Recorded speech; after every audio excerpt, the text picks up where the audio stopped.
원내대표 경선을 치릅니다.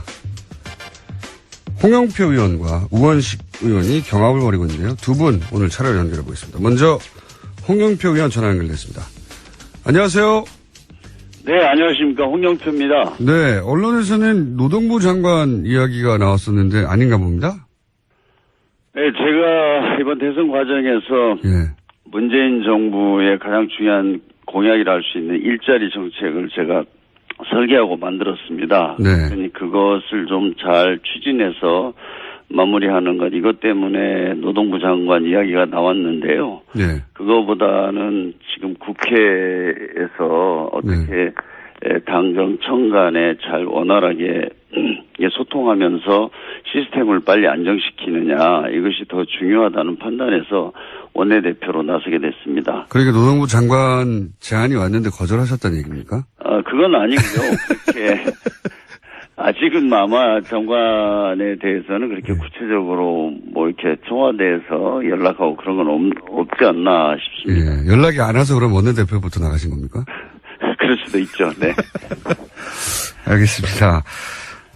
그러면 원내대표 경선을 나가시는 이유는 뭔가요? 좀 더 구체적으로 말씀해 주십시오. 지금 사실 문재인 정부가 시작이 됐는데 인수위도 없어서 사실은 굉장히 어수선합니다. 지난 한 일주일 동안 대통령의 국민의 그 눈높이에 맞는 행보를 하시고 또 인천공항공사에 가서 비정규직을 정규직으로 전환한다든지 어제 또 미세먼지 때문에 화력발전소를 없애 이런 일들을 지금 하고는 있습니다만은 전체적으로 당정청이 손발을 맞춰서 체계적으로 이루어지고 있는 것은 아닙니다.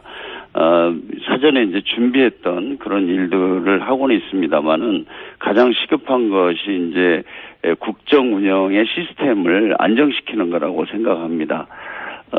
그리고 이번에 이제 집권 1년 차기 때문에 또 1년이 금방 가지 않습니까? 그래서 당정 간에 원활하게 이렇게 협력 관계가 이루어지는 것이 집권 초기에는 굉장히 중요한 일이라고 판단이 됩니다. 그래서 제가 그 일을 더 잘할 수 있지 않을까 이런 판단에서 원내대표에 나오게 됐습니다. 그 당청이 일체가 되는 게 왜 그렇게 중요한 겁니까? 과거에 그러지 못했던 경험이 베이스가 된 겁니까? 왜 중요한지 설명해 주십시오. 잘 아시겠지만 이제 17대 국회에서 당시에 청와대하고 이렇게 손발이 맞지 않아서 17대 국회라는 거는 노무현 정부 시절 얘기입니다. 그렇죠. 예. 네. 당시에 2004년도에 천정배 원내대표 시절이었죠. 그때 이제 개혁 입법을 놓고 청와대와 원내대표 간에 좀 이렇게 견해가 달랐습니다. 예. 그러다 보니까 사실은 뭐 아무것도 이루지 못하고 그때 여러 가지 국정 운영에 어려움이 있었습니다. 그래서 이번에는 저희가 반복해서는 안 된다. 일단 당정이 긴밀하게 협력하는 관계가 만들어지고 물론 뭐 당정 간의 관계가 과거처럼 보수주의 정권에서 보수 기득권 정권처럼 청와대가 지시하고 당이 따르는 뭐 이런 것은 있을 수가 없습니다만은 수평적인 관계 속에서도 긴밀하게 협력이 이루어져야 된다. 이런 의견들이 당내에 많습니다. 그건 이제 타산지적 삼아서 과거를 거기까지는 이해했습니다. 근데 네. 그 일을 왜 본인이 가장 잘할 수 있는 거죠? 그걸 잘할 수 있겠다 싶으셔서 지금 원내대표 나가신 거 아닙니까? 우선은 제가 다시 말씀드리지만 저는 이번 대선 과정에서 지금 일자리 정책하고 개헌에 대한 제가 준비를 했습니다. 그래서 이 두 사안이 아주 중요하지 않습니까? 개헌 문제도 어차피 내년 지자체까지 반드시 실현을 해야 되는데 그러기 위해서는 시간이 그렇게 많지 않습니다. 그런데 아시지만은 문재인 대통령은 분권형 4년 중임제 대통령제를 해야 된다는 생각을 가지고 있고 당에서는 이원 집정부제나 내각제 이렇게 또 말씀하시는 분들이 많거든요. 그래서 이것도 어떻게 잘 조율하느냐가 사실 개헌의 성공 여부에 대단히 중요한 과제라고 봅니다. 그래서 제가 문재인 대통령이 그 후보 시절에 개헌 대해서 안을 만들 때 제가 그걸 주도했습니다. 그래서 그런 것도 내용을 좀 잘 알고 있기 때문에 당 내에서 좀 토론을 하거나 논의를 하는 과정에서 좀 더 많은 역할을 할 수 있지 않을까 이렇게 생각이 됩니다. 근데 이제 친문으로 언론에서는 분류를 하고 있고 그래서 친문이 원내대표가 되면 야권과 이제 협상을 하게 될 때 당신은 어차피 문재인 사람이고 문재인 정부 말을 듣는 거 아니냐 이렇게 해서 오히려 협상이 제대로 되지 않을 수도 있다. 이렇게 지적을 한다면요? 저는 대야 협상이 앞으로 굉장히 어려울 것입니다. 그런데 그 협상이라는 게 말로만 되지 않지 않습니까? 우리가 무엇을 줄 것인가, 무엇을 양보할 것인가, 그리고 무엇을 얻을 것인가, 이것이 당하고 청와대 사이에서도 명확하게 이루어져야 됩니다. 그리고 나서 당이 정권을 가지고 협상을 하고 이런 시스템이 만들어져야 되는 것이지, 내가 이렇게 말을 잘해서 야당을 어떻게 설득할 수 있다, 이해시킬 수 있다, 이거는 안 될 겁니다. 이제 그런 측면에서 좀 당 청와대 간의 야당에 대한 협상안도 제대로 만들고 과감하게 저희가 양보하고 통 크게 타협하는 그런 안을 만들어 가지고 야당을 설득해야 된다고 생각합니다. 그런 면에서 제가 좀 더 낫지 않겠습니까? 글쎄요. 예. 그건 원내대표시니까 이제 민주당 내 의원님들이 판단하시겠죠. 예. 네네. 그리고 아까 친문 이렇게 말씀하셨는데요. 네, 저희가 이번에 대선 과정에서 정말 우리 국회의원들 120명이 골목골목에서 전국 방방곡곡에서 우리가 하나가 됐습니다. 우리가 사실 갈등하고 분열했던 과거가 있었습니다만은 저는 이번 대선 과정에서만은 그것이 완전히 극복이 됐고 대통령께서도 그걸 너무 감동을 받아서 요즘 인사하시는 걸 보면 소위 친문이나 이런 사람들은 아마 장관도 한 명도 안 시킬 겁니다. 네. 그래서 오히려 다른 분들이 많이 하게 될 거고요. 더 능력 있는 분들이. 그렇기 때문에 저는 친문이다, 비문이다 이런 식의 구분법은 이제 우리 민주당에 통하지 않는다. 제가 솔직히 자신 있게 말씀을 드리고, 저는 제가 원내대표가 되면 소위 친문으로 분류가 됐는데 우리 당이 더 크게 단결하는데 제가 먼저 앞장서려고 합니다. 알겠습니다.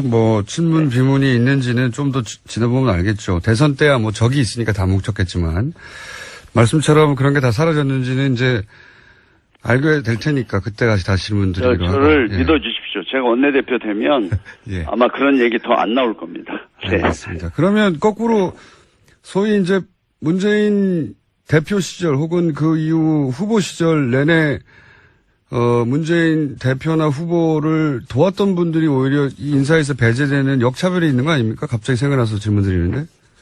저는 역차별은 아니고요. 저는 대통령께서는 아주 실용주의적으로 아주 능력이 있는 분, 그런 분들을 발탁해서 그건 단순하게 당뿐만 아니라 야당까지도 포함해서 대탕평의 인사, 정말 능력 있는 사람을 적재적소에 배치하겠다 이런 생각을 가지고 있으시기 때문에 저는 그런 것은 걱정 안 하셔도 되고요.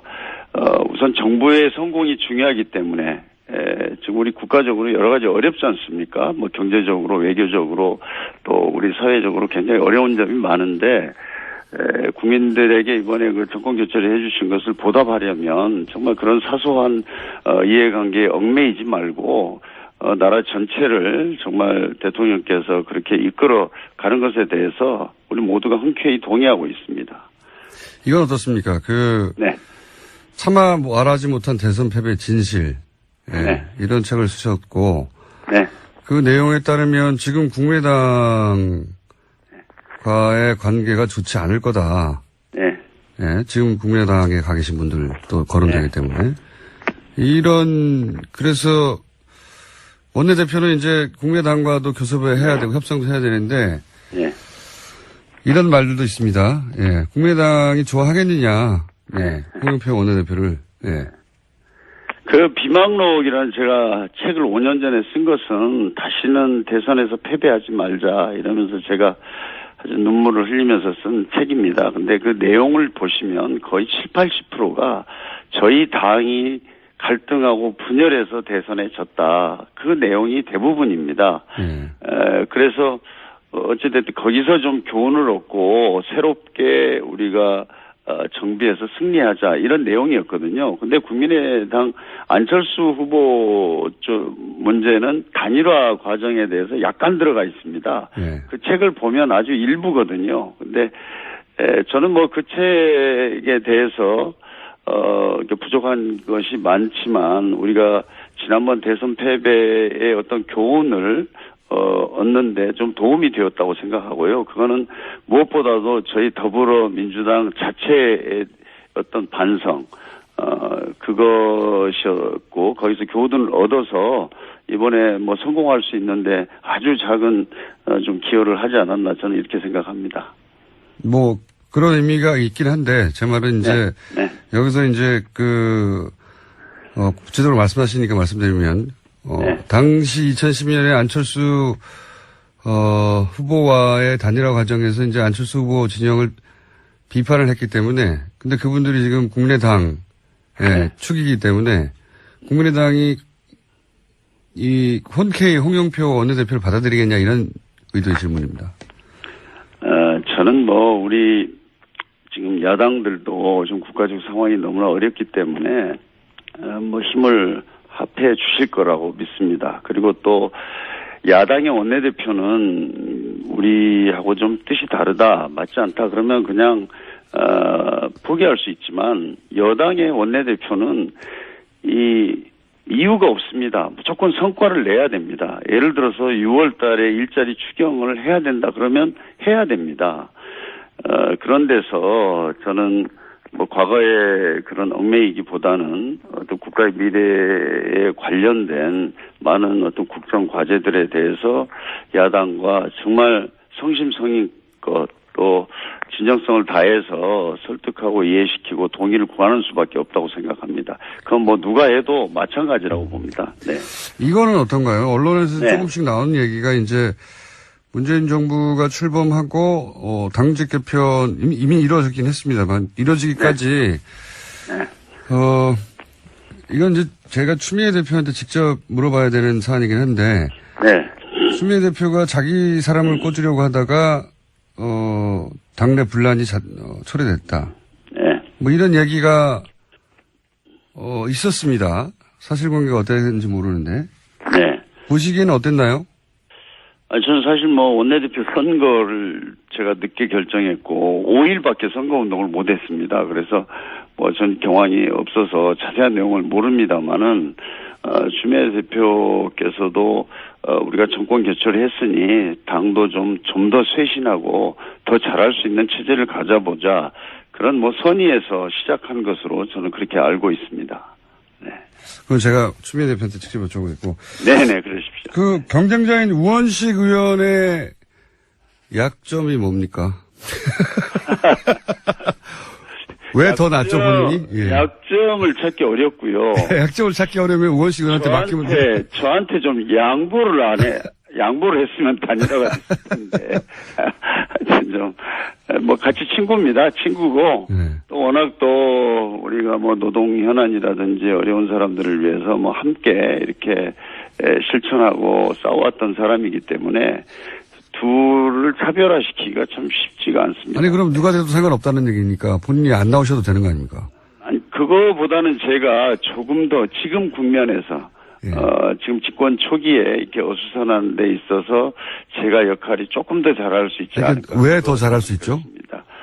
아무래도 일단은 참 이 문재인 정부의 주요 정책 이런 것들에 대해서는 제가 좀 더 제가 뭐 일자리 정책만 해도 제가 설계하고 만들었기 때문에 정부를 더 잘 이해한다. 네, 좀 더 이해하고 그것을 뭐 야당을 설득시킬 때라든지 당내에서도 어떤 공감대를 만드는 데 있어서도 제가 좀 더 낫지 않을까 이런 생각을 합니다. 그 문재인 대통령과 좀 더 잘할 겁니다. 네. 문재인 대통령과 좀 더 친하다는 얘기 아닙니까 이게? 그건 아닙니다. 그냥 일을 하다 보니까 제가 그런 일을 준비를 했고 그래서 지금 국면에서 제가 어떤 역할에 있어서 좀 더 나을 것이다 이렇게 생각합니다. 자꾸 이간질 마십시오. 네. 당선되시면 저희 스튜디오에 한번 나와주시기 바랍니다. 네, 감사합니다. 네, 감사합니다. 알겠습니다. 네, 고맙습니다. 이어서 우원식 의원 전화 연결하겠습니다. 네. 안녕하세요. 네, 안녕하세요. 우원식입니다. 아, 연결돼 있었군요. 네. 듣고 계셨죠? 네, 좀 미리 전화를 주셔가지고 제가 들었죠. 예. 방금 제가 마지막으로 드린 질문을 처음으로 드릴게요. 네. 의원님이 왜 더 낫죠? 저요. 예. 지금은 이제 뭐, 당정청 간의 유기적인 협력과 예. 또 하나는 야당과의 협치, 두 가지가 아주 중요할 때거든요. 예. 특히 우리가 이제 여소야대 정국이고 해야 될 일이 굉장히 많은데, 야당 협조를 구하지 않으면 뭐 아무것도 하기가 어렵잖아요. 예. 그런 점에서 이제 당정청 협력을 구하고 하는 거는 우리 홍영표 의원도 잘하실 수 있고 예. 또 어떤 면은 저보다 조금 더 나을 수도 있고. 아, 그건 인정하시는군요. 조금 더 나을 수도 있다. 당정청. 예. 근데 뭐 또 한편으로 보면 대통령께서 우리가 지난 대선은 완전히 다 우리가 문재인이다, 우리가 민주당이다 이러고 치렀기 때문에 그렇죠. 그 정도의 차이는 깻잎 한 장 정도 차이 뭐 그런 정도라고 보고요. 제가 이제 특별히 강점이 있는 거는 그 야당과의 협치를 하는 데 있어서 다른 불필요한 논란 없이 그리고 제가 이제 이 총민당 때부터 오랫동안 사람들하고 관계도 해왔기 때문에 야당과의 협치에 있어서 좀 더 넉넉한 품을 갖고 있는 원내대표다 이런 생각이고요. 특히나 이제 대통령께서 하시는 일 또 우리가 해야 될 일 이런 일이 굉장히 많이 있어요. 복잡하고 또는 어려운 협상들이 있는데 저는 그동안 아주 그 이 갈등 현장에서 을지로 위원장으로 갑과 을의 정치 협상보다 더 어려운 민생 또는 생존권 협상에서 그걸 잘 이끌어왔던 아주 단단한 협상력을 갖고 있는 사람이에요. 을지로위원회 위원장이시고. 작년에는 제가 맞다. 이렇게. 예. 을지로위원회 위원장이시고, 예. 네네. 그 말씀하시는 것 같으니까. 그러니까, 홍영표 의원이 문재인 대통령과 조금이라도 더 가까운 건 사실로 인정하시는 겁니까? 그거 오래됐으니까. 저보다는 오래됐죠. 그리고 옛날에 청와대도 같이 있었고. 그러면 이건 어떻습니까? 가까운 건 맞고요. 네. 이건 어떻습니까? 이제 언론에서는 워낙 분류를 하기 좋아하니까. 네네. 그러니까 김근태 전 의원 계열이고 그래서 비문이다. 이렇게 표현하던데 이거 맞는 표현입니까? 워낙 갈르길 좋아해서 갈르는 분들이 네. 자꾸 갈라지라고 그렇게 갈르는 거예요. 언론은 그런 걸 좋아합니다. 예. 네. 이런 그렇지 않고요. 이런 분류 맞나요? 저한테 대해서는 예. 어떨 때는 친문이라고 그러고 어떨 때는 비문이라고 그러고 지금 뭐 되게 범주류라고 그러고 뭐 그래요. 그렇군요. 저는 뭐 개파 이런 거하고는 좀 거리가 있고요. 예. 제가 옳다고 생각하는 일, 특히 뭐 저한테는 이제 닉네임이 붙어 있는 게 을지로위원회 위원장인데 네. 4년 동안 정말 고통받는 국민의 현장, 갑의 횡포가 있고 을들이 눈물 흘리는 현장, 그 어려운 데마다 찾아다녀서 저를 개파로 구분하기는 정말 부적절할 겁니다. 예. 을지로위원회는 유명하죠. 예, 저도 잘 알고 있습니다. 그럼 예, 심지어는 뭐 정의당보다 더 진보적인 이런 표현이 나올 정도로 예, 진보적인 건 아니고요. 네, 국민 현장 속으로 가는 건데 고통받는 국민들 곁으로 가는 거를 진보 보수로 나눌 수는 없고 그거는 저는 그래서 늘 하는 얘기가 좌도 우도 아닌 아래로 가야 된다. 그게 정치가 해야 될 일이다. 이렇게 이야기해왔거든요. 그러면 이건 어떻습니까? 홍영표 의원이 이번 대선을 통해서 비문, 친문 이런 거 다 없어졌다고 하는데 맞는 말입니까? 사실상 없어졌죠. 아까도 말씀드렸듯이 이번처럼 저도 대통령 선거를 여러 차례 해봤는데 이번처럼 우리 당이 일사불란하게 선후배를 가리지 않고 또 지역을 가리지 않고 이렇게 열심히 했던 적이 없어요. 그 과정에 친문, 비문 이런 구분도 거의 없어졌는데 문제는 이제 다른 당에서 이걸 바라보면서 또 언론이 바라보면서 또 우리 원내대표 선거에서 그 대통령과 좀 더 가까운 분이 출마를 하니까 친문 비문으로 구분하는데 이 말소리가 나올 수 있도록 구도가 짜여진 건 맞는데요. 속으로 들어보면 그런 것 때문에 일을 못할 그런 정도는 이제 완전히 다 해소됐다 이렇게 봐도 됩니다. 그렇군요. 근데 지난번 원내대표 경선에 한번 나오셨고 그때 우상호 원내대표에게 10표도 안 되는 표차로 아주 아깝게 석패를 하셨는데. 네, 두 번째 선거에서는 7표 차이로 졌는데. 예. 1차 투표를 해서 이제 결선을 가거든요. 1차 투표에서는 제가 4표를 이겨서 1등을 했었죠. 좀 아깝게 됐습니다. 네. 그 아쉬움에 다시 나오시는 겁니까? 왜 다시 나오신 거죠? 아이, 그런 건 아니고요. 네. 우상호 대표, 지난 1년 동안 잘했고요. 국민을 여기까지 잘 끌고 왔는데, 아까도 말씀드렸듯이 이번에는 당청 협력을 잘 해야 되고요. 지난번 열린우리당 때, 그 홍영표 의원은 그때 이제 18대부터 들어왔으니까 그때 겪지 못하셨는데. 잘 겪지 못하셨는데. 의원으로. 아니, 그때는 없었으니까.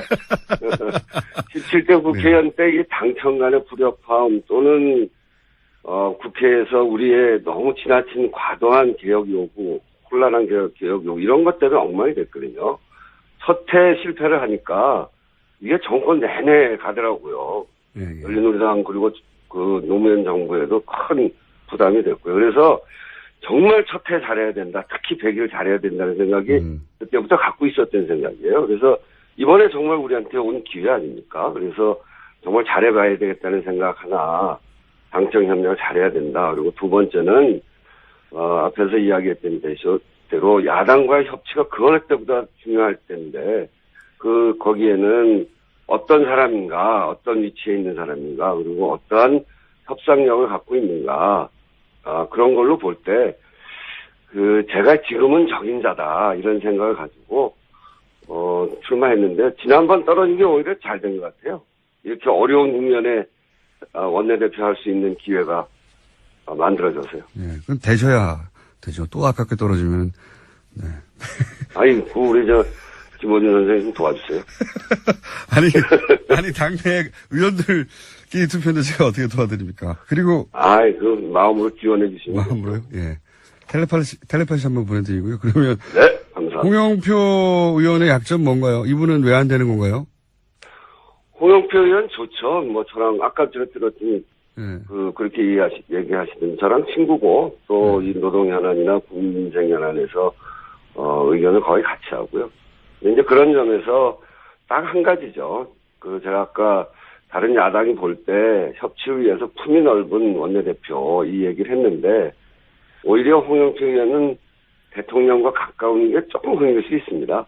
이제 우리 안에는 그런 게 다 없어졌지만 바깥으로 나가면 반문이니 친문이 그런 게 아직 있잖아요.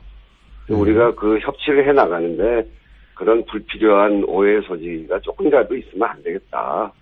이제 그런 점에서 지금은 다음번은 충분히 저는 좋다고 생각하는데 이번에는 제가 맞겠다. 특히 이제 대통령께서 대당청 인사를 하는 이유도 바로 그런 거 아니겠어요? 그런 점에서 제가 조금 낫다 이런 말씀이죠. 대통령과 가까워서 야당과 협상할 때 약점으로 작용할 수도 있다. 그런 면이 혹시 있지 않겠는가 이렇게 그런 생각이죠. 그건 너무 부족하게 물어보지 마세요. 예. 되게 그 의견은 제가 말씀드린 거니까. 대통령과 가까우니까 여기서 하는 말이 대통령에 바로 전달되고 쉽게 실행되겠다. 이렇게 강점으로 작용할 수도 있지 않습니까? 네, 그거는 강점이고요. 예. 근데 이제 그 강점은 우리가 다 대통령과 가깝기 때문에, 그 차이라고 하는 거는 깻잎 한 장 정도 차이 아니겠어요? 저도 제가 약정조사 했던 을지로위원회를 문재인 대통령께서 범정부 을지로위원회로 만들어서 하시겠다는 거고, 제가 아주 역점을 또 두어서 했던 현장인 인천공항에 그 대통령께서 처음으로 그 현장 찾아가시면서 거기 가셨잖아요. 그래서 그 신뢰는 전 충분하다고 생각하고 그런 점에서 큰 차이 없다 이렇게 생각하는데요. 굉장히 중요한 건 협치죠. 예. 대통령 공약 일자리 정책을 홍영표 의원이 본인이 짰다고 그러는데 본인이 다 짠 건 맞습니까? 저도 일조했고요. 100일 일자리 첫 번째 현장이 저희 을지로위원회가 갔던 그 인천공항이지 않습니까? 그 비정규직을 정규직으로 하는 그것이 일자리 정책의 핵심 중에 하나인데 그 비정규직 문제를 아주 핵심적으로 저희들이 다뤄왔기 때문에 그건 이제 여럿이 함께 이런 당의 방향 또 문재인 대통령의 생각 또 문재인 정부의 방향을 결정해 온 거죠. 국민의당과의 관계는 앞으로 민주당이 여당으로서 앞으로 일을 해나가는데 굉장히 중요한데. 그렇습니다. 좋습니다. 국민의당과의 관계는 어떻습니까? 그러니까 우리가 같은 정당이죠. 생각도 비슷하고 저도 이제 교류가 많은데 가까이 지냈던 분들도 거기 많이 있고요. 옛날에 그 박지원 원내대표 할 때 제가 원내 대변인을 하지 않았어요. 그래서 교류가 많아서 함께 뭘 해야 되는데 지난 대선 때 제일 경쟁을 또 심하게 했던 분들이 국민의당 아니겠습니까? 그래서 속들은 많이 상해 있을 테고 삐걱삐걱 하는데 생각은 비슷한 그런 거죠. 그래서 지금부터 잘 맞춰가야 됩니다. 생각이 같은 부분, 특히 대선 과정에서 공통 공약 부분들을 잘 찾아서 함께 실행을 해 나가야 되고요. 그래야 개혁의 폭이 넓어지고 또 그리고 우리가 갖고 있지 못한 국민의당이 갖고 있는 더 좋은 정책이 있다면 우리가 과감히 수용을 하고요. 그러면서 서로 협력의 폭을 넓혀 가야 된다. 그런 시기라고 생각합니다. 이제 뒤에 인터뷰를 하셨기 때문에 앞에 인터뷰를 듣고 좀 유리한 상황이라 제가 아니요, 그 뒤에 조금밖에 못 들었어요. 연결돼서 들으니까 한 30초쯤 들었나? 예, 알겠습니다. 그러면 같은 질문 하나 더 드려야 될 것 같아요. 이게 이제 역시 추미애 대표에게 직접 들어봐야 될 말이긴 하지만 언론에서 자꾸 거론되니까. 네네. 그러니까 이게 실제 당내 어떤 분란의 소지가 있었던 겁니까? 아니면 언론이 부풀린 건가요? 어떤 일이 있었던 그러니까 거죠? 이제 당직 개편과 관련해서? 그것 때문에 그런데 이게 이제 대통령 선거를 성공적으로 치렀잖아요, 우리 당이. 예. 근데 이제 일주 만에 당직을 바꾸니까 예. 너무 빨리 전면적인 인선을 하니까 이제 불안감이 발생했던 것 같아요. 불안감. 언론이 조금 더 과장한 면도 있고. 예.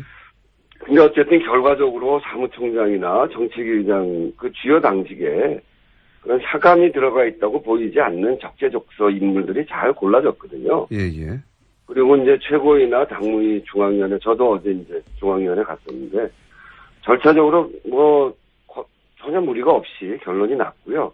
그 중에 하나 이제 문제 있었던 게 인사추천위원회 문제였었는데 그것도 충분히 논의를 해서 인사추천위원회라는 기구는 없애고 대통령의 그 인사권에 부담을 주지 않으면서도 투명한 인사추천 절차를 마련하는 그 정도의 선에서 잘 조정됐다고 평가할 수 있습니다. 그래서 당 안에 그 언론에서 비치고 있는 것처럼 그렇게 큰 문제가 있지 않습니다. 알겠습니다. 이건 역시 또 추미애 대표한테 물어봐야 되겠고요. 물어보시죠. 예, 예. 추미애 대표 요즘 연락이 잘 안 돼가지고요. 원내대표 선거가 끝나면 인선을 잘 해야 되는데, 너무, 앞에 하셔가지고, 예. 그 원내대표가 그 다음 인선하기가 또 쉽지 않아졌어요.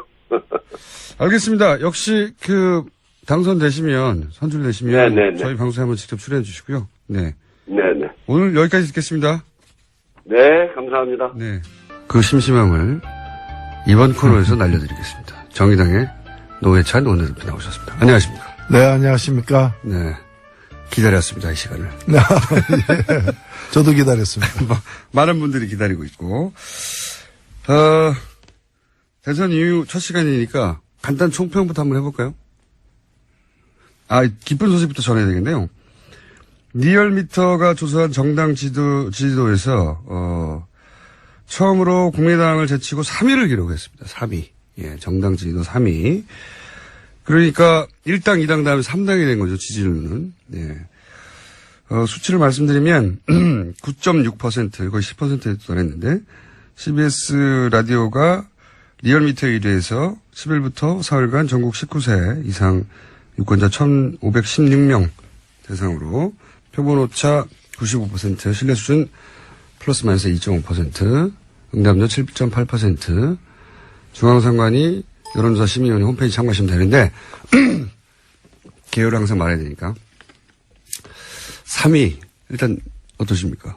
네, 제가 지난주에 여기 나왔을 때 6.2%의 그 지지율은 아쉽긴 한데 그것은 현찰일 뿐이고 또 우리가 추가로 어음으로 받은 것들도 꽤 있고 네. 앞으로 노력 이하에 따라서 그 어음이 현찰로 바뀔 것이라고 이제 말씀드린 바가 있는데 어음 9.6. 어음 중에 일부.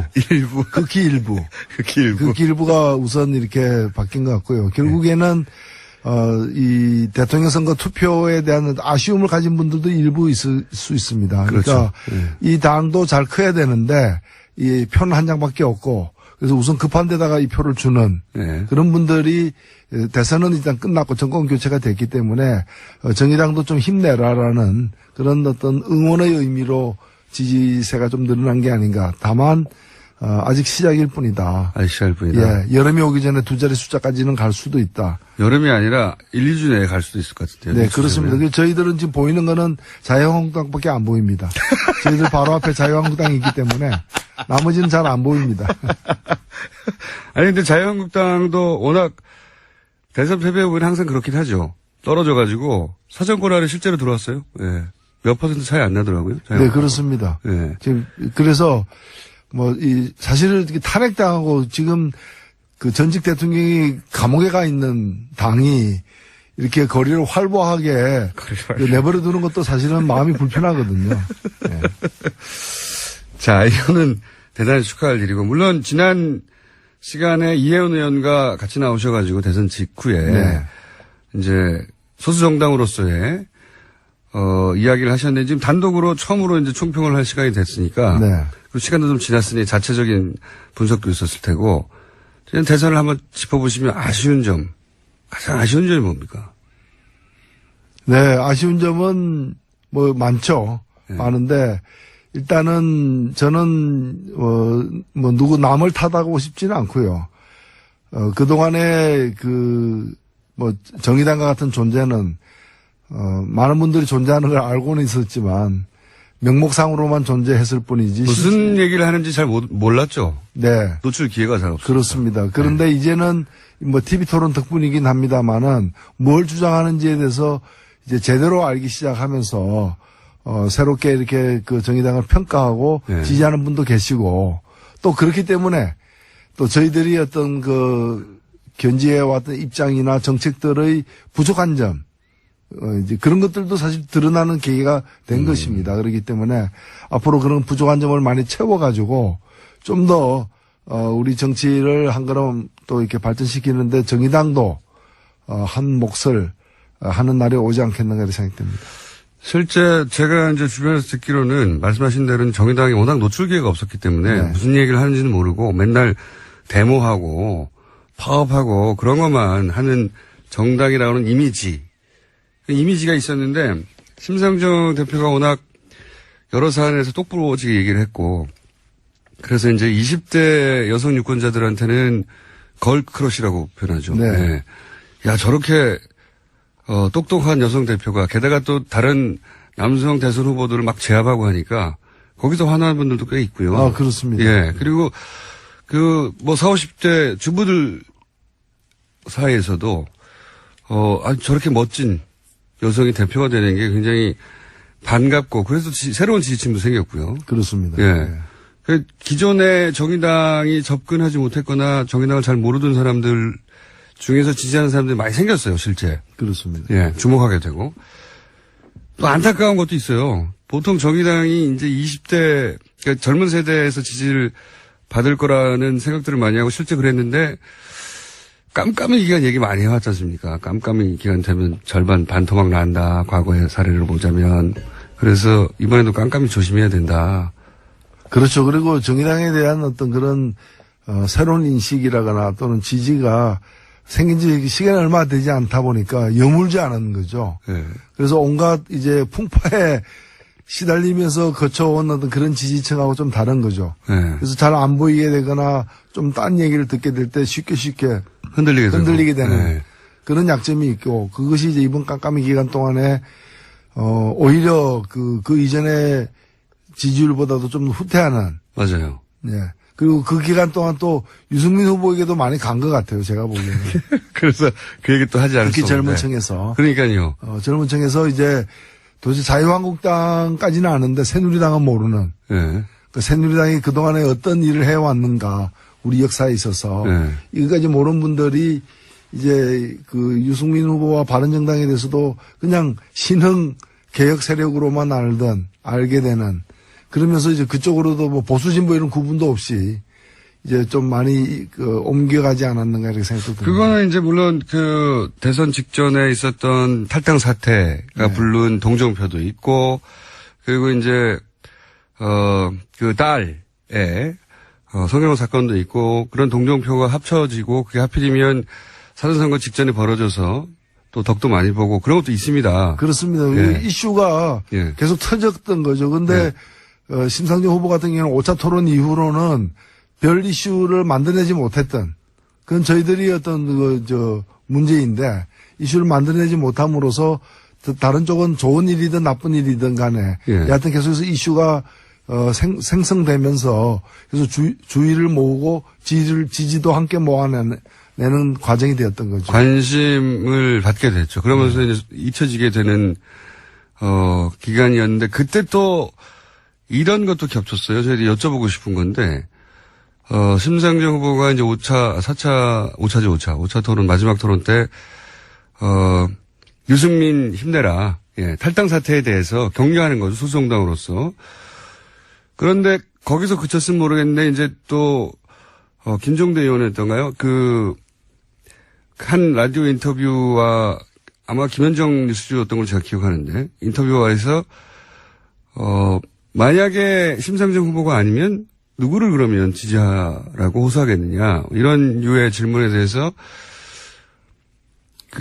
단서 없이, 단서를 뭐 보수 후보 중에라면 이렇게 달았으면 오해가 없었거나 했을 텐데, 단서 없이 유승민 후보라는 이야기를 하다 보니까 힘내라 하고 그 두 가지가 합쳐지면서 이게 정의당의 전략인가? 그럴 리가 사실 없습니다. 없고, 네. 정 없으면 김종대를 찍어라 이렇게 얘기해야 되는 거죠. 근데 그 뜻은 아마도 네. 반드시 보수 후보를 꼭 찍어야 되겠다는 유권자가 있다면 홍준표 찍지 말고 차라리 유승민 찍으라 뭐 이런 뜻이 아니었겠는가 저는 생각하는데. 그런 맥락으로 저도 받아들이려고 했는데 어쨌든 그날의 인터뷰는 그렇지는 않았어요. 그러다 보니 그렇다면은 뭐 상당히 유감입니다. 그 두 가지가 합쳐져 가지고 20대 유권자 중에 말씀하셨다시피 진보 보수를 명확하게 구분한다기보다는 말도 명쾌하게 하고 입장도 분명한 소수 정당에 대해서 애정을 가지고 있던 분들 중에 그렇게 큰 차이가 없다면 옮겨가는데 마음의 저항이 없어지는 거죠. 그래서 거꾸로 유승민 후보 선거운동을 해주는. 젊은 유권자들 중에 뭔가 이렇게 힘 있는 그리고 뭐 될 것 같은 그런 후보들 말고. 그렇죠. 좀 새로운 후보 중에서. 네. 우리 보통 뭐 신상 이런 거 있지 않습니까? 신상. 예, 뭐, 얼리 어답터 뭐 이런 뭔가 새로 나오게 되면 이제 아직 덜 팔리더라도 자기는 선택하고 싶은 그런 걸 찾으려고 하는 젊은 유권자들에게는 뭐 심상정 후보도 신상으로 보였지만은 유승민 후보도 신상으로 보였던 거죠. 그렇게 신상으로 보이는 뭐랄까요, 동정표, 선거에서 가장 무서운 동정표가 몰릴 때, 이때 정의당 입장에서 그러면 유승민 후보를 찍어도 된다라고 하는 일종의 시그널, 허락 같은 심정적인, 그래? 그럼 괜찮은 거야 하고 옮겨가게 하는 역할을 해줬다는 거예요. 하여튼 저희가 그렇게 여유 있는 집안이 아닌데, 그렇게 보였다면은 저희들이 좀, 자만했던 거죠. 그 마지막에는 다들 예민한 시기인데 그런 시그널로 익힐 게 분명히 있긴 있었어요. 그거는 의도하진 않았더라도 피해가 됐다. 실제로 많이 빠져나갔죠, 막판에. 판세 분석하실 때. 저는 그렇게 생각합니다. 좀 빠져나갔습니다. 빠져나갔고 유승민 후보 쪽으로 간 것도 꽤 있고요. 그래서 순위가 바뀌었지 않습니까? 저는 그게 제일 뼈아픈 대목입니다. 알겠습니다.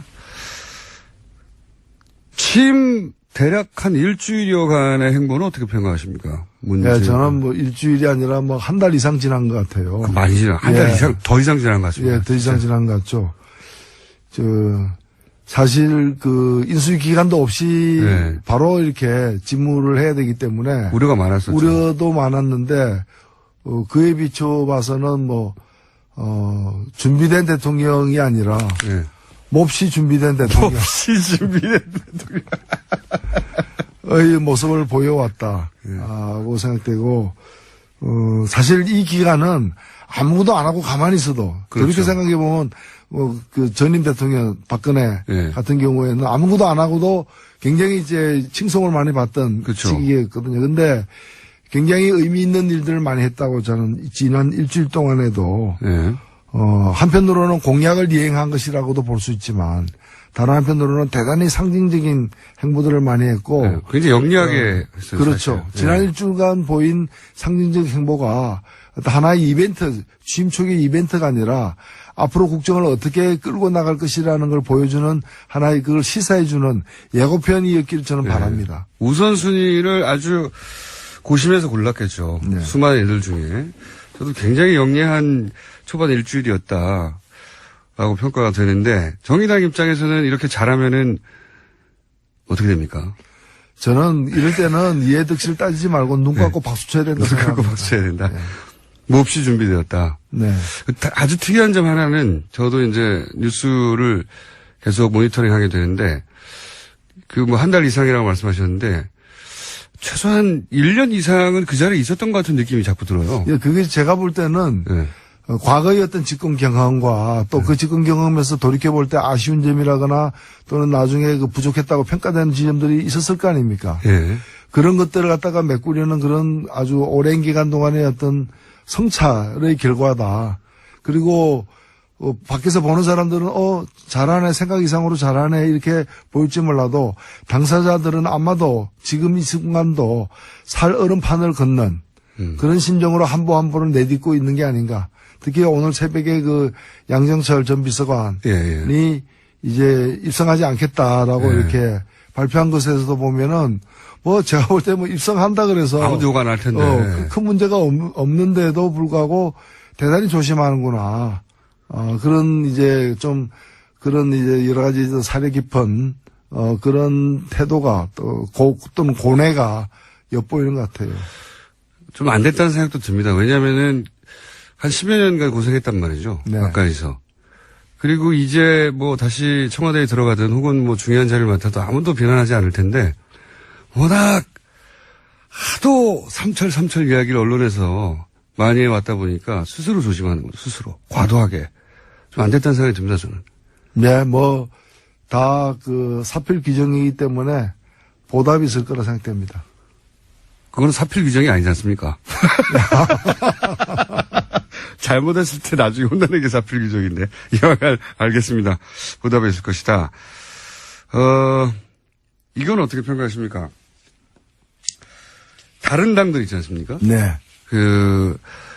가장 먼저는 안철수 전 후보가 전 대표라고 해야 되겠네요. 전 후보는 너무 이상하니까. 전 대표가 한 5일 만에 이제 5년 후에 다시 도전하겠다는 선언, 지나치게 빨랐던 것 같은데 하여튼 그런 선언도 있고, 그 다음에, 자유한국당은 강한 야당이 되겠다라는 선언도 있고, 국민의당 입장에서 바른정당과 연대 얘기도 막 나오고, 뭐 하여튼 물밑에서 여러 가지 얘기가 나옵니다.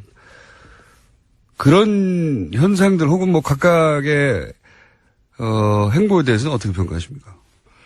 예, 아무래도 뭐 집권당이 이제 정해졌고, 그러기 때문에 나머지 특히 야당 세력들 중에서, 새로운 어떤 정치 구도를 짜는데 좀 더 유리한 어떤 위치나, 또는 이제 그 세력의 확장을 갖다가 시도하는 건 충분히 있을 수 있는 일이라 생각되고요.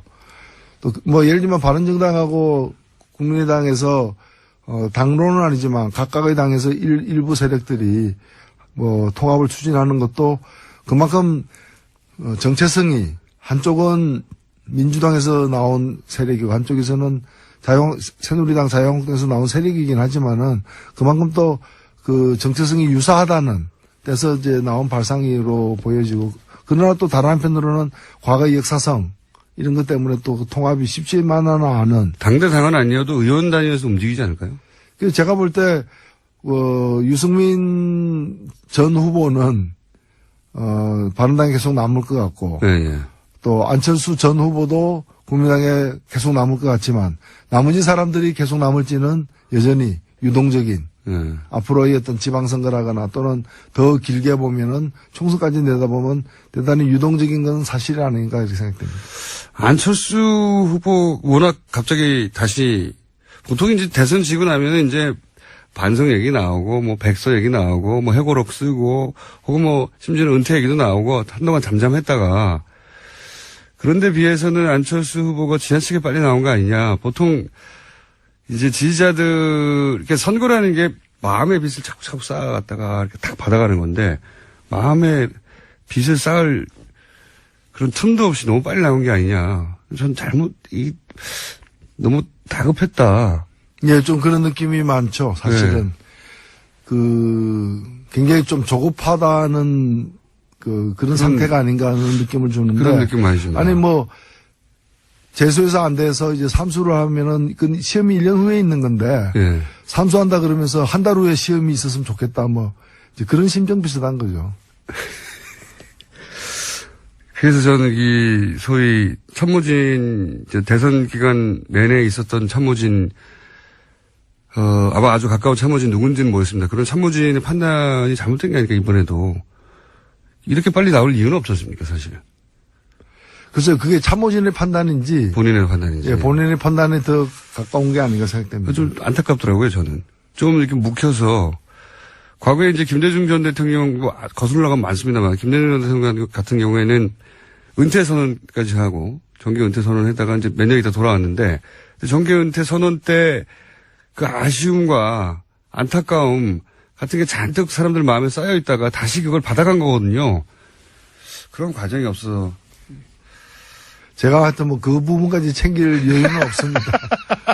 여유는 없고, 저는 오히려 더 눈여겨봐야 될 것은 뭔가면은, 어저께 나온 여론조사이긴 합니다만은, 그 같은 여론조사에서, 국민의당이 이제 8.8%인가요? 네네. 4위가 되었는데, 물론 여론조사란 거는 좀 앞으로도 달라질 수 있겠습니다만은, 선거 결과 지난 일주일 전에 선거에서 안철수 후보가 얻었던 득표의 거의 3분의 1 수준으로 떨어졌거든요. 네. 절반 이하로 떨어졌는데, 일주일 만에, 그것도 원래 국민의당을 지지하지 않던 사람들이 문제가 아니라 국민의당을 지지했던, 안철수 후보를 지지했던 사람의 3분의 2 가까운 사람이 떨어져 나갔다는 거죠. 마치 무슨 소설 제목처럼 추락하는 것은 날개가 없다는 식으로 이제 떨어져 나가버렸는데, 이런 걸 좀 눈여겨봐야 될 것 같아요. 네. 그러니까요. 냉철한 자기 분석이 먼저 있어야 될 것 같은데, 그거 전에 먼저 나와서 잘못된 판단이었던 것 같은데, 정의당 입장에서 그걸 챙길 여력이 없고요. 이걸 어떻습니까?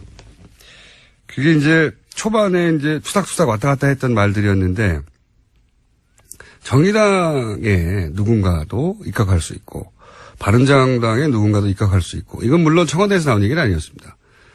이제 민주당 인사들 입에서 이제 본인들의 아이디어였는지, 혹은 대선 기간 동안 그런 정도의 아이디어가 왔다 갔다 했던 거를 이제 대선이 끝나고 나서 기쁜 마음에 입 밖으로 낸 건지 그건 모르겠습니다만, 그런 아이디어를 왔다 갔다 했잖아요. 정의당 입장에서는 그런 입각 제한이 만약이라도 있다면 어떻게 대응하실 생각이십니까? 근데 현실로 되지 않은 걸 전제로 해가지고 네. 말씀을 드리기는 쉽지 않고요. 다만, 이제 후보들이 한 얘기를 가지고 명백히 직접 한 얘기들을 보면은 공동정부라거나 네. 협치라거나 통합정부라거나 이런 이야기들이 그 예외 없이 많은 분들이 얘기를 그렇죠. 했었어요. 예, 예. 홍준표 후보 빼고는 다 얘기했는데. 다 얘기한 부분들인데, 네. 이제 이런 부분들은 물론 이제 선거의 득표 전략상으로 한 부분도 있겠지만은 네. 또 여소야대라는 누가 집권을 하든 여소야대일 수밖에 없는 엄연한 현실을 배경으로 이루어진 얘기들이긴 합니다. 그렇기 때문에 이런 것들이 구체적으로 어떻게 실현될 것인지에 대해서 사실 이게 우리 정치사에도 그렇게 유례가 많지 않은 예. 사례가 많지 않은 드문 일이죠. 드문 일이거든요. 예. 일이기 때문에 과거에 전혀 없었던 건 아닙니다. 김종필 총리 정도 그렇습니다. 좀 이례적인 예. 있었는데. 근데 그때는 아예 DJP 연합을 하고 했으니까요. 그렇죠. 예. 그래서 지금은 어떻게 보면은 일반론으로서 제기한 겁니다. 구체적인 누구와 그렇죠. 누구 이렇게 제기된 게 아니라 이제 공동정부라 만든 이런 근데 그것이 어떻게 구체화될 것인지 좀 진지하고 정중한 제안이 오면 고려해 볼 수도 있는 거죠. 물론 그렇습니다. 물론 그렇습니다만 그걸 어떤 경우에도 안 한다라거나 이렇게 얘기할 수는 없는 것인데 정의당 입장에서는 뭐 선거 과정에서도 얘기가 됐고 저는 뭐 그전부터도 얘기했습니다만은 예를 들면 어떤 정치 개혁 이런 것을 굵직굵직한 정치 개혁 사안 이런 것을 가지고서 힘을 합하는 예. 선거제도를 바꾼다거나 예. 뭐 아니면은 어떤 저희가 뭐 이번 대선 전에 야삼당 공조도 열심히 했습니다만은 서로가 함께 할 수 있는 여러 가지 그 주요한 정책 추진 사안들이 있을 거 아닙니까? 예. 그러니까 하나하나 이렇게 공조하고 또 흩어졌다 공조하고 이게 아니라 그런 것들 좀 패키지로 해가지고 예, 예. 여기서 여기까지 그리고 그 중에는 뭐 일부 몇 개라도 이렇게 또 직접 집권 세력들이 공약한 건 아니라 하더라도 괜찮은 어떤 정책들이 함께 할 수 있다면은 다른 후보의 정책 중에서 그런 것도 이제 포함시켜가지고 패키지로 해가지고 같이 밀겠다. 이거 뭐 국민들 앞에 떳떳하게 얘기하고, 이런 걸 하기 위해서도 힘을 합하기로 했다라거나 뭐 그렇게 좀 추진되는 것이 더 바람직하지 않겠는가. 그건 뭐 당연히 그런 과정에서. 그런 과정 중에 그런 과정에서 이런 뭐 인적인 문제까지도 네. 반드시 포함돼야 된다는 건 아니지만 그럴 수도 경우에 있다. 따라서 포함될 수도 있고 그렇게 되는 것이 좀 더 바람직한 방식이 아니겠는가 생각됩니다. 그럴 수도 있겠네요. 과거에 이제 이런 얘기를 드린 이유 중에 하나가 과거에 노무현 그 정부와 당시 이제 민주노동당 관계가 그다지 세련되지 못했었잖아요. 예. 그렇죠. 예. 그래. 아쉬운 기억으로 많은 사람들한테 남아있으니까, 이번에는 좀 더 세련되고, 멋진 어떤 협력 관계를 맺을 수도 있지 않을까. 그래서 그 당시에도 제가, 예. 물론 이제 집권 초기는 아닙니다만은, 당시 대통령께서 이제 대연정을 예. 가지고 뭘 하겠다 했을 때 사실 그게 당시 한나라당에 의해서 수용될 가능성이 누가 보더라도 적었거든요. 예, 예. 뭐 그 자체도 이제 평가할 지점이 여러 가지가 있겠지만 차라리 소연정하자 민주노동당 그러니까 소연정해도 나름대로 힘이 되기 때문에 예. 그래서 그 당시 민주노동당이 내걸고 있던 몇 가지 정책 사안들을 또 수용하는 방식으로 해서 뭐 소연정은 어떠냐라는 제가 그 제안했다가 당에서도 상당히 좀 곤란한 지경에 놓이기도 했는데 잘 모르시겠지만은, 노회찬 대표가 당에서 비주류입니다. 그렇지 않습니다. 완전 주류는 아니시잖아요. 제가 뭐 술을 자주 먹지 않기 때문에 주주는 아닙니다만은. 여하간.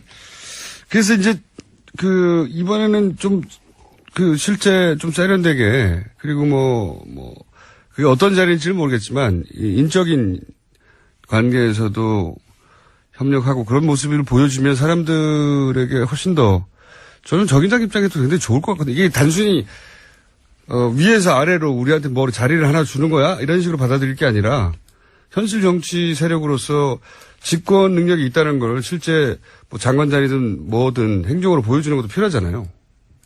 예, 뭐 정치는 생물이기 때문에 예. 뭐는 어떤 경우에도 안 된다, 절대로 안 된다라는 용어는 정치에서는 없는 거죠. 다만 그것이 의미를 갖기 위해서는 거기서 자리 하나가 아니라. 예, 예. 그렇죠. 자리 오히려 하나가 자리보다도 정책이나 이런 게 더 중요할 수도 있다는 말씀. 자리가 훨씬 상징적입니다. 조국 민정수석 보십시오. 예. 예.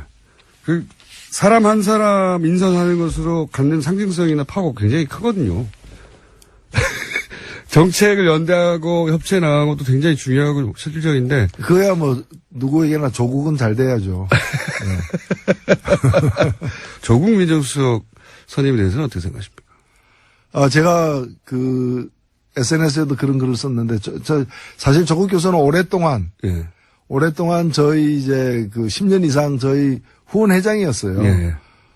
그래서 사실 그렇게 민정수석이 되면은 제 후원회장을 계속 맡을 수가 없잖아요. 예. 그래서 저는 이제 훌륭한 후원회장을 잃었지만 사실 문재인 정부는 최고의 민정수석을 얻은 셈이다. 어떤 의미에서 최고라고 생각하십니까? 예, 민정수석이라면 이제까지 보면 대통령을 위한 음지에서 일을 갖다가 하는 어떤 그렇죠. 네. 그런 조용히 검찰을 조종하는. 예, 그런 이제 별로 이렇게 좀 백일화에 드러내놓고 공명정대하게 일을 처리할 수 없는 그런 일들을 하는 사람으로 많이 여겨져 왔습니다. 뒷조사 전문 이런 거. 그렇습니다. 느낌이.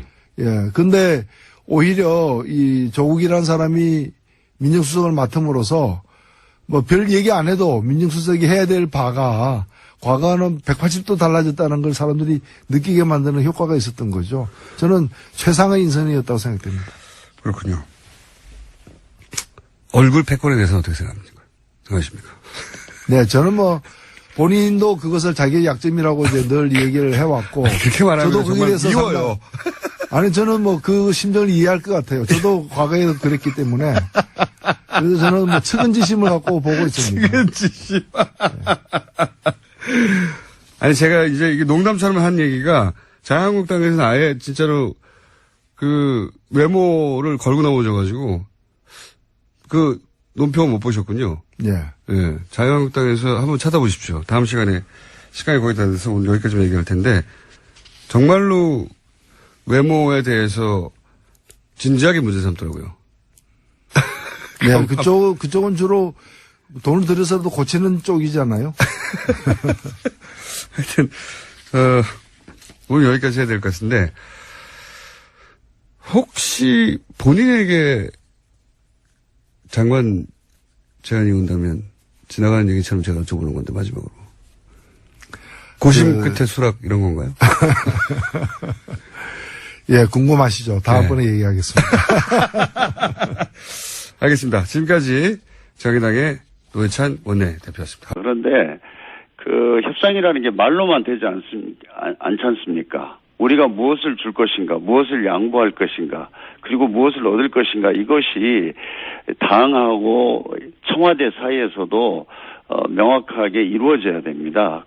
그리고 나서 당이 정권을 가지고 협상을 하고 이런 시스템이 만들어져야 되는 것이지, 내가 뭐 이렇게 말을 잘해서 야당을 어떻게 설득할 수 있다, 이해시킬 수 있다, 이거는 안 될 겁니다. 이제 그런 측면에서 좀 당 청와대 간의 야당에 대한 협상안도 제대로 만들고 과감하게 저희가 양보하고 통 크게 타협하는 뭐 그런 안을 만들어 가지고 야당을 설득해야 된다고 생각합니다. 그런 면에서 제가 좀 더 낫지 않겠습니까? 글쎄요. 예. 그건 원내대표시니까 이제 민주당 내 의원님들이 판단하시겠죠. 예. 네네. 그리고 아까 뭐 친문 이렇게 말씀하셨는데요. 네, 저희가 아닙니까? 이번에 대선 과정에서 정말 우리 국회의원들 120명이 골목골목에서 전국 방방곡곡에서 우리가 하나가 됐습니다. 우리가 사실 갈등하고 분열했던 과거가 있었습니다만은 저는 이번 대선 과정에서만은 그것이 완전히 극복이 됐고 대통령께서도 그걸 너무 감동을 받아서 요즘 인사하시는 걸 보면 소위 친문이나 이런 사람들은 뭐 아마 장관도 한 명도 안 시킬 겁니다. 네. 그래서 오히려 다른 분들이 많이 하게 될 거고요. 더 능력 있는 분들이. 그렇기 때문에 저는 뭐 친문이다, 비문이다 이런 식의 구분법은 이제 우리 민주당에 통하지 않는다. 제가 솔직히 자신 있게 말씀을 드리고, 저는 제가 원내대표가 되면 소위 뭐 친문으로 분류가 됐는데 우리 당이 더 크게 단결하는데 제가 먼저 앞장서려고 합니다. 알겠습니다. 뭐 친문 비문이 있는지는 좀 더 지나보면 알겠죠. 대선 때야 뭐 적이 있으니까 다 뭉쳤겠지만 말씀처럼 그런 게 다 사라졌는지는 이제 알게 될 테니까 그때 다시 질문 드리기로 하고. 저를 예. 믿어주십시오. 제가 원내대표 되면 예. 아마 그런 얘기 더 안 나올 겁니다. 네. 알겠습니다. 그러면 거꾸로 소위 이제 문재인 대표 시절 혹은 그 이후 후보 시절 내내 문재인 대표나 후보를 도왔던 분들이 오히려 이 인사에서 배제되는 역차별이 있는 거 아닙니까? 갑자기 생각나서 질문 드리는데. 뭐 저는 역차별은 아니고요. 저는 뭐 대통령께서는 아주 실용주의적으로 아주 능력 있는 분, 그런 분들을 발탁해서 그건 단순하게 당뿐만 아니라 뭐 야당까지도 포함해서 대탕평의 인사, 정말 능력 있는 사람을 적재적소에 배치하겠다 이런 생각을 가지고 있으시기 때문에 저는 뭐 그런 것은 걱정 안 하셔도 되고요. 우선 정부의 성공이 중요하기 때문에 지금 우리 국가적으로 여러 가지 어렵지 않습니까? 뭐 경제적으로, 외교적으로 또 우리 사회적으로 굉장히 어려운 점이 많은데 국민들에게 이번에 그 정권 교체를 해주신 것을 보답하려면 정말 그런 사소한 이해관계에 얽매이지 말고 나라 전체를 정말 대통령께서 그렇게 이끌어 가는 것에 대해서 우리 모두가 흔쾌히 동의하고 있습니다. 이건 어떻습니까? 네. 차마 말하지 못한 대선 패배 진실. 예, 네. 이런 책을 쓰셨고, 네. 그 내용에 따르면 지금 국민의당과의 관계가 좋지 않을 거다. 네. 예, 지금 국민의당에 가 계신 분들도 거론되기 때문에. 그래서 원내대표는 이제 국민의당과도 교섭을 해야 되고 협상도 해야 되는데, 예. 이런 말들도 있습니다. 예, 국민의당이 좋아하겠느냐. 예, 홍영표 원내대표를. 예. 그 비망록이라는 제가 책을 5년 전에 쓴 것은 다시는 대선에서 패배하지 말자 이러면서 제가 아주 눈물을 흘리면서 쓴 책입니다. 근데 그 내용을 보시면 거의 70~80%가 저희 당이 갈등하고 분열해서 대선에 졌다. 그 내용이 대부분입니다. 그래서 어찌됐든 거기서 좀 교훈을 얻고 새롭게 우리가 정비해서 승리하자 이런 내용이었거든요. 근데 국민의당 안철수 후보 문제는 단일화 과정에 대해서 약간 들어가 있습니다. 그 책을 보면 아주 일부거든요. 근데 저는 뭐 그 책에 대해서 이렇게 부족한 것이 많지만 우리가 지난번 대선 패배의 어떤 교훈을 얻는데 좀 도움이 되었다고 생각하고요. 그거는 무엇보다도 저희 더불어민주당 자체의 어떤 반성, 그것이었고, 거기서 교훈을 얻어서 이번에 뭐 성공할 수 있는데 아주 작은 좀 기여를 하지 않았나 저는 이렇게 생각합니다. 뭐, 그런 의미가 있긴 한데, 제 말은 이제, 네. 여기서 이제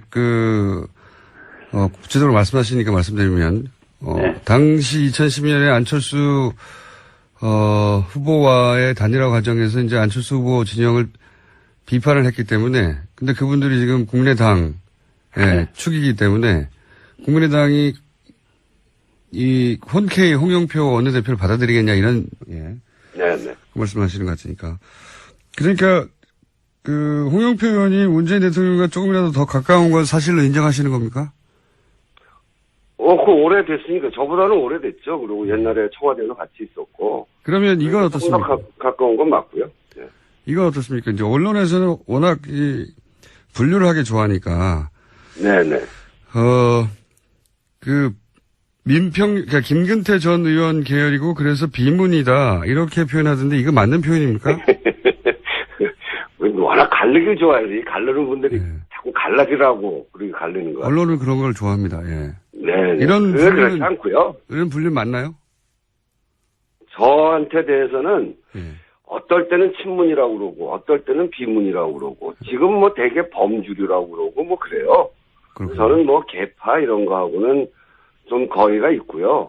제가 옳다고 생각하는 일, 뭐 저한테는 이제 닉네임이 붙어 있는 게 을지로위원회 위원장인데 4년 동안 정말 고통받는 국민의 현장, 갑의 횡포가 있고 을들이 눈물을 흘리는 현장, 그 어려운 데마다 찾아다녀서 저를 개파로 구분하기는 정말 부적절할 겁니다. 을지로위원회는 유명하죠. 예, 저도 잘 알고 있습니다. 예, 심지어는 뭐 정의당보다 더 진보적인 이런 표현이 나올 정도로 진보적인 건 아니고요. 네. 국민 현장 속으로 가는 건데 고통받는 국민들 곁으로 가는 거를 진보 보수로 나눌 수는 없고 그거는 저는 그래서 늘 하는 얘기가 좌도 우도 아닌 아래로 가야 된다. 그게 정치가 해야 될 일이다. 이렇게 이야기해왔거든요. 그러면 이건 어떻습니까? 홍영표 의원이 이번 대선을 통해서 비문, 친문 이런 거 다 없어졌다고 하는데 맞는 말입니까? 사실상 없어졌죠. 아까도 말씀드렸듯이 이번처럼 저도 대통령 선거를 여러 차례 해봤는데 이번처럼 우리 당이 일사불란하게 선후배를 가리지 않고 또 지역을 가리지 않고 이렇게 열심히 했던 적이 없어요. 그 과정에 친문, 비문 이런 구분도 거의 없어졌는데 문제는 이제 다른 당에서 이걸 바라보면서 또 언론이 바라보면서 또 우리 원내대표 선거에서 그 대통령과 좀 더 가까운 분이 출마를 하니까 친문, 비문으로 구분하는데 이 말소리가 나올 수 있도록 구도가 짜여진 건 맞는데요.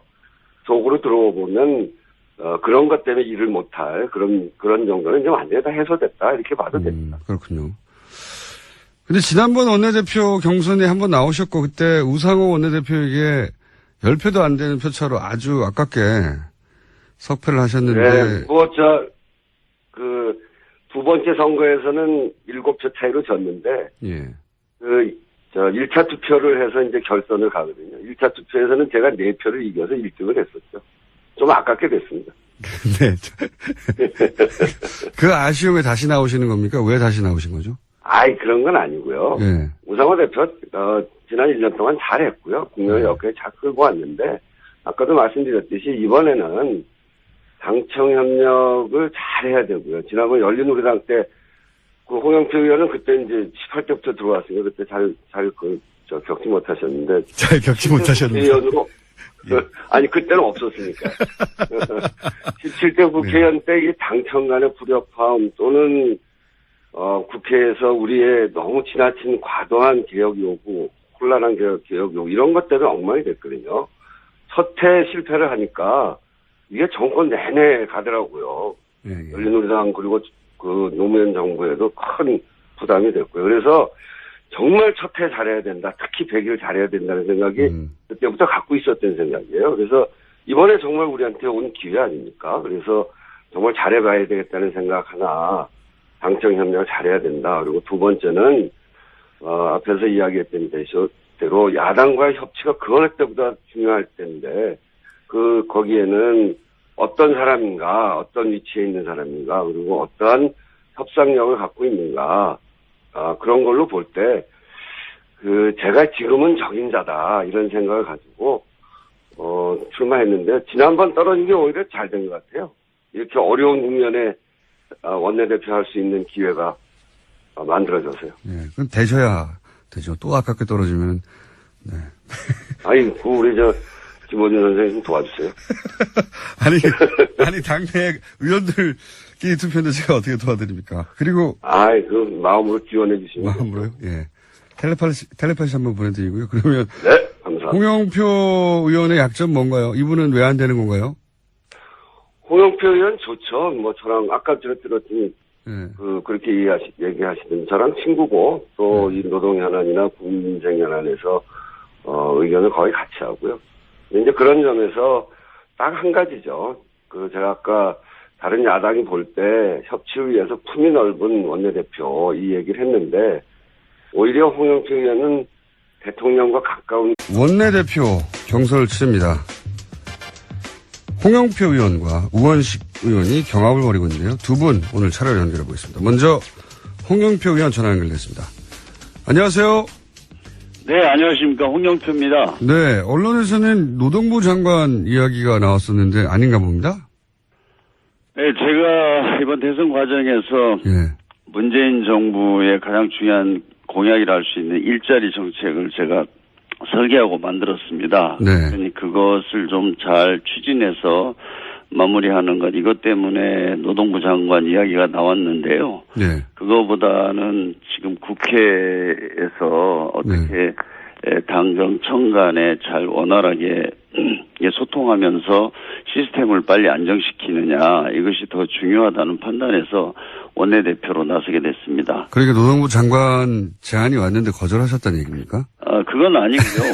그렇게 아직은 아마 장관에 대해서는 그렇게 구체적으로 이렇게 청와대에서 연락하고 그런 건 없지 않나 싶습니다. 예, 연락이 안 와서 그럼 원내대표부터 나가신 겁니까? 그럴 수도 있죠. 네. 알겠습니다. 그러면 원내대표 경선을 나가시는 이유는 뭔가요? 좀 더 구체적으로 말씀해 주십시오. 지금 사실 문재인 정부가 시작이 됐는데 인수위도 없어서 사실은 굉장히 어수선합니다. 지난 한 일주일 동안 대통령의 국민의 눈높이에 맞는 행보를 하시고 또 인천공항공사에 가서 비정규직을 정규직으로 전환한다든지 어제 또 미세먼지 때문에 화력발전소를 없애 이런 일들을 지금 하고는 있습니다만은 전체적으로 당정청이 손발을 맞춰서 체계적으로 이루어지고 있는 것은 아닙니다. 사전에 이제 준비했던 그런 일들을 하고는 있습니다만은 가장 시급한 것이 이제 국정 운영의 시스템을 안정시키는 거라고 생각합니다. 그리고 이번에 이제 집권 1년 차기 때문에 또 1년이 금방 가지 않습니까?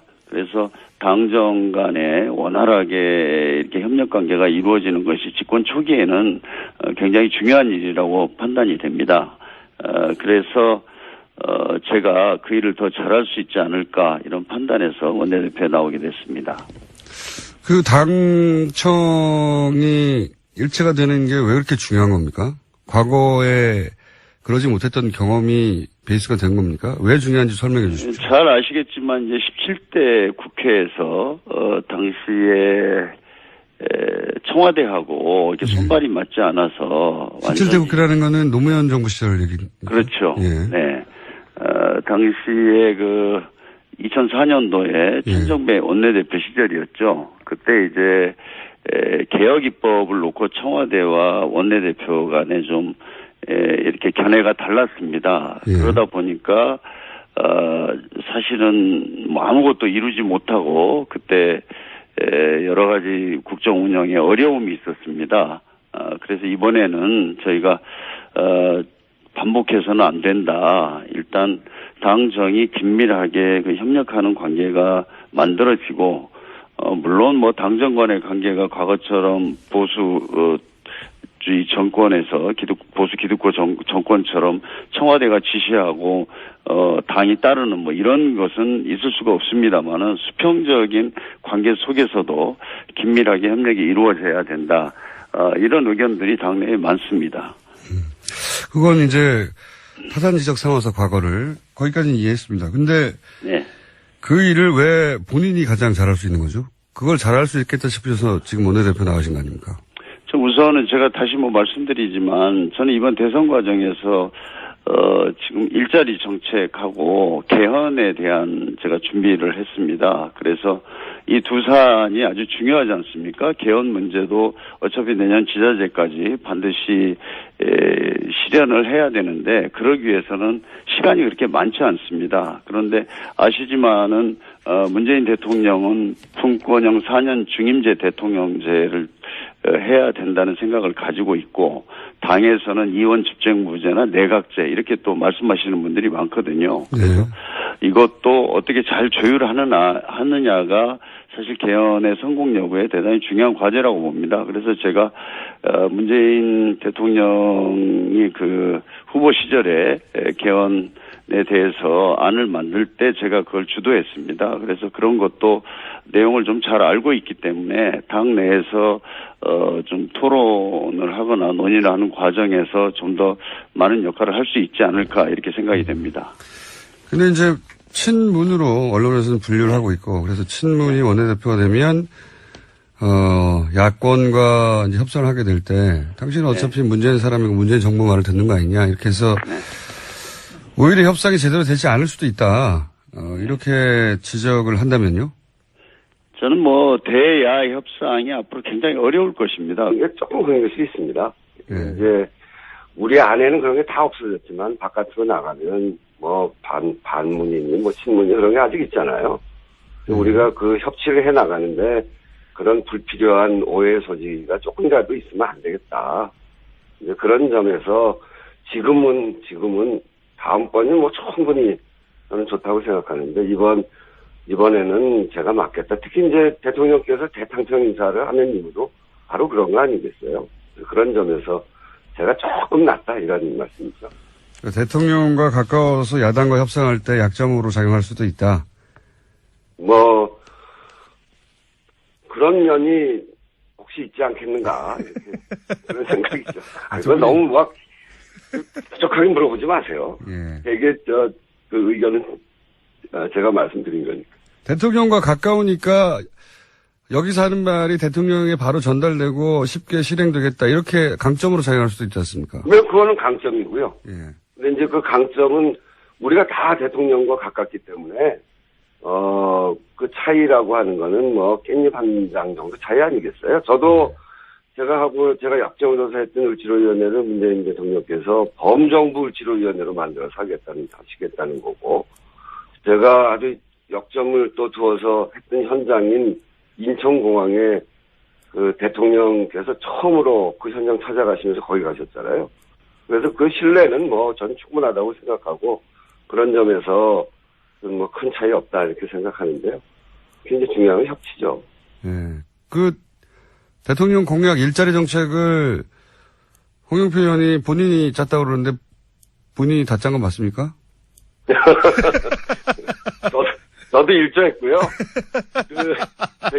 대기 일자리 첫 번째 현장이 저희 의지도위원회가 갔던 그 인천공항이지 않습니까? 그걸 비정규직을 정규직으로 하는 그것이 일자리 정책의 핵심 중에 하나인데, 그 비정규직 문제를 아주 핵심적으로 저희들이 다뤄왔기 때문에 그걸 이제 여럿이 함께 이런 당의 방향, 또 문재인 대통령의 생각, 또 문재인 정부의 방향을 결정해 온 거죠.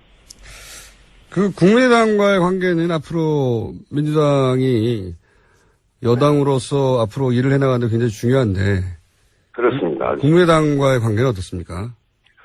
그러니까 우리가 같은 정당이죠. 생각도 비슷하고 저도 이제 교류가 많은데 가까이 지냈던 분들도 거기 많이 있고요. 옛날에 그 박지원 원내대표할 때 제가 원내 대변인을 하지 않았어요.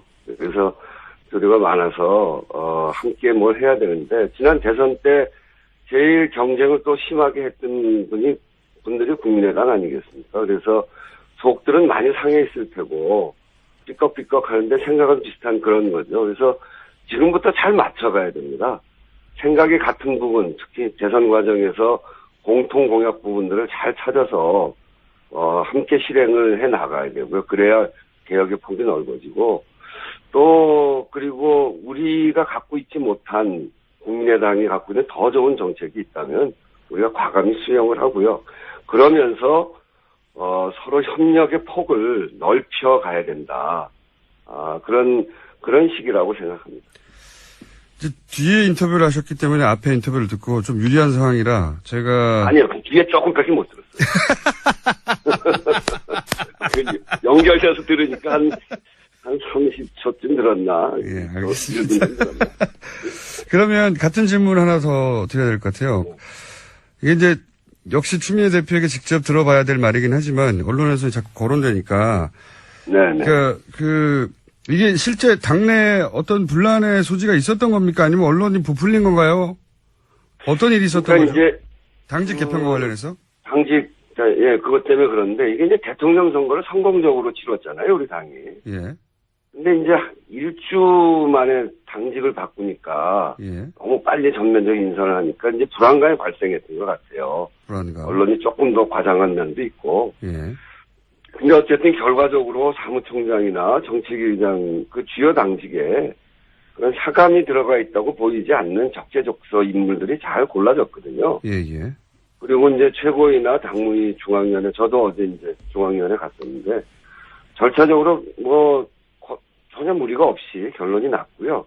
그 중에 하나 이제 문제 있었던 게 인사추천위원회 문제였었는데 그것도 충분히 논의를 해서 인사추천위원회라는 기구는 없애고 대통령의 그 인사권에 부담을 주지 않으면서도 투명한 인사추천 절차를 마련하는 그 정도의 선에서 잘 조정됐다고 평가할 수 있습니다. 그래서 당 안에 그 언론에서 비치고 있는 것처럼 그렇게 큰 문제가 있지 않습니다. 알겠습니다. 이건 역시 또 추미애 대표한테 물어봐야 되겠고요. 물어보시죠. 예. 추미애 대표가 요즘 연락이 잘 안 돼가지고요. 원내대표 선거가 끝나면 인선을 잘해야 되는데 너무 의도의 질문입니다.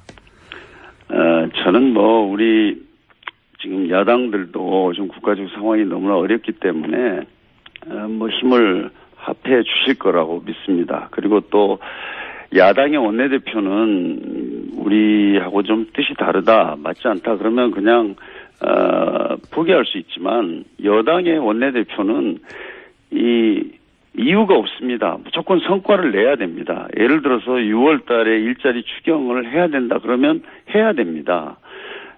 그런 데서 저는 과거의 그런 엉매이기보다는 어떤 국가의 미래에 관련된 많은 어떤 국정 과제들에 대해서 야당과 정말 성심성의껏 또 진정성을 다해서 설득하고 이해시키고 동의를 구하는 수밖에 없다고 생각합니다. 그건 누가 해도 마찬가지라고 봅니다. 네. 이거는 어떤가요? 언론에서 네. 조금씩 나오는 얘기가 이제 문재인 정부가 출범하고 당직 개편 이미 이루어졌긴 했습니다만 이루어지기까지 이건 이제 제가 추미애 대표한테 직접 물어봐야 되는 사안이긴 한데 네. 추미애 대표가 자기 사람을 꽂으려고 하다가 당내 분란이 초래됐다. 네. 뭐 이런 얘기가 있었습니다. 사실관계가 어땠는지 모르는데 네. 보시기에는 어땠나요?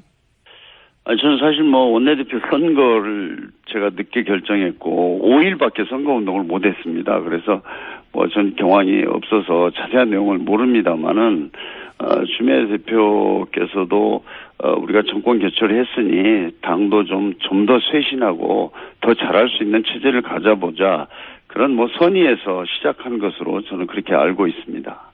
네. 그건 제가 추미애 대표한테 직접 여쭤보겠고. 네네, 그러십시오. 그 경쟁자인 우원식 의원의 약점이 뭡니까? 왜 더 낫죠, 본인이? 예. 약점을 찾기 어렵고요. 약점을 찾기 어려우면 우원식 의원한테 맡기면 돼요. 저한테 좀 양보를 했으면 다니다가 됐을 텐데. 좀, 같이 친구입니다. 친구고. 네. 또 워낙 또 우리가 노동 현안이라든지 어려운 사람들을 위해서 함께 이렇게 실천하고 싸워왔던 사람이기 때문에 둘을 차별화시키기가 참 쉽지가 않습니다. 아니, 그럼 누가 돼도 상관없다는 얘기니까 본인이 안 나오셔도 되는 거 아닙니까? 아니, 그거보다는 제가 조금 더 지금 국면에서 예. 지금 집권 초기에 이렇게 어수선한 데 있어서 제가 역할이 조금 더 잘할 수 있지 않을까. 왜 더 잘할 수 있죠?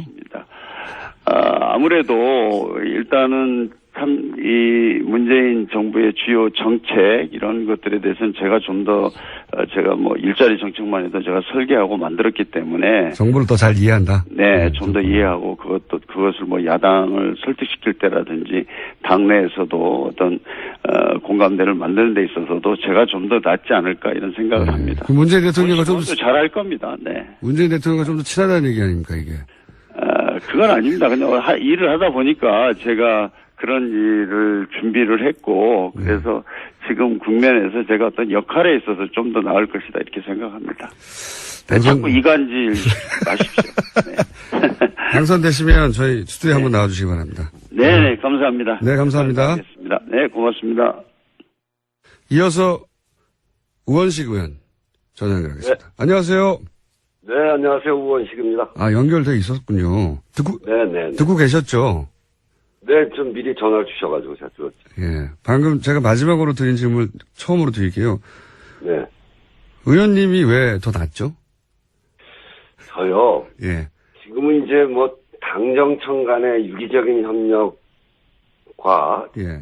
또 하나는 야당과의 협치 두 가지가 아주 중요할 때거든요. 예. 특히 우리가 이제 여소야대 정부이고 해야 될 일이 굉장히 많은데 야당 협조를 구하지 않으면 아무것도 하기가 어렵잖아요. 예. 그런 점에서 이제 당정청 협력을 구하고 하는 거는 우리 홍영표 의원도 잘하실 수 있고 예. 어떤 면은 저보다 조금 더 나을 수도 있고. 그걸 인정하시는군요. 조금 더 나을 수도 있다. 당정청. 예. 근데 또 한편으로 보면 대통령께서 우리가 지난 대선은 완전히 다 우리가 문재인이다, 우리가 민주당이다 이러고 치렀기 때문에 그렇죠. 그 정도의 차이는 깻잎 한 장 정도 차이 그런 정도라고 보고요.